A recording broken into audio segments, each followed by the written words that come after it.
नमस्कार. आकाश न्यूजच्या मराठी बातमीपत्रात मी निषाद लांजेवार आपलं सर्वांचे स्वागत करीत आहे. काय सांगता, हेलिकॉप्टरच्या प्रतीक्षेत नवीन प्रशासकीय इमारतीचे लोकार्पण लांबणीवर.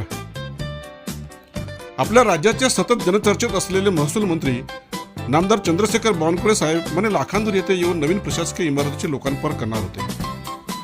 तसा त्यांच्या दौऱ्याचा पत्र सुद्धा निघाला होता. दौरा मोटारीने आहे असा पत्रात उल्लेख होताच आम्हाला वाटलं बरं झालं बाबा, एकदाच का होईना बावनकुळे साहेब येतील आणि लोकार्पण करून तालुक्यातील गरीब शेतकऱ्यांचे गाऱ्हाणे ऐकून घेतील. पण झालं भलतंच. माशी पुन्हा शिंकली आणि साहेबाचा दौरा रद्द झाला.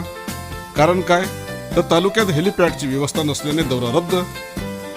मलाही एकदाच्या डोक्यात विचार आला की दौऱ्याच्या पत्रात तर मंत्री महोदय मोटारीने येणार होते, तर मोटारीसाठी हेलिपॅडची काय गरज? मोटार गाडी तर अगदी प्रशासकीय इमारतीत घुसली असती. नंतर सोशल मीडियावर टाकलेल्या एका पोस्टवरून कळले की बावनकुळे साहेब हेलिकॉप्टरने येणार आहेत, पण त्यांचा हेलिकॉप्टर उतरण्यासाठी हेलिपॅड नसल्याने 11 एप्रिलचा दौरा रद्द झाला आणि तो आता 14 एप्रिलला आहे म्हणतात बरं का.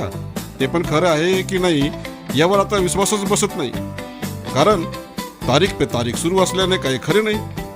पण एक कळायला मार्ग नाही. महसूल मंत्री बावनकुळे साहेबांच्या दौऱ्याचा पत्र 3-4 दिवसापासून सोशल मीडियावर व्हायरल केला गेला.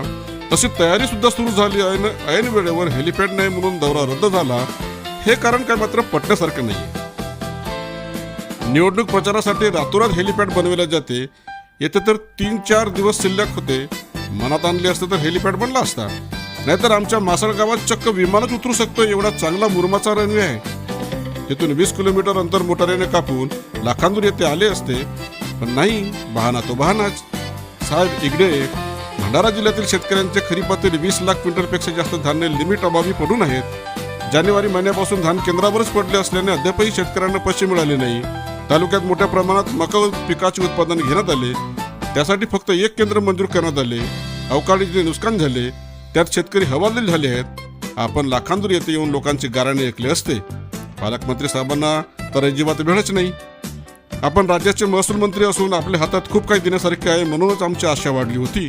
पण नाही, केवळ 100 किलोमीटरचा प्रवास मोटारीने करताना तुमच्या मांडा पोटऱ्या आखडल्या असत्या ना, त्याचा त्रास झाला असता म्हणून सुखाचा प्रवास म्हणून हेलिकॉप्टरची सोय केली. बरं झालं. तुम्ही जर रस्त्यावरून आले असते तर येथील त्रस्त शेतकऱ्यांच्या रोषाला सामोरे जावे लागले असते. मात्र आता तसे होणार नाही, कारण हवेतून येणार आणि हवेतूनच जाणार.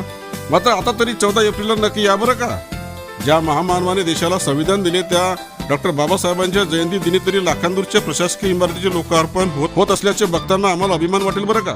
साहेब येताना मात्र एक नक्कीच करा, ते म्हणजे खरीपातील धान खरेदीसाठी लिमिट वाढवून सोबत आणा, म्हणजे झालं बाबा.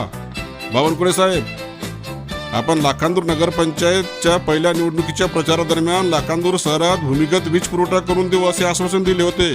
त्याबद्दल आम्ही तुम्हाला काहीच विचारणार नाही. फक्त येताना तेवढं धानाचे लिमिट बघा, म्हणजे झालं बरं का. या.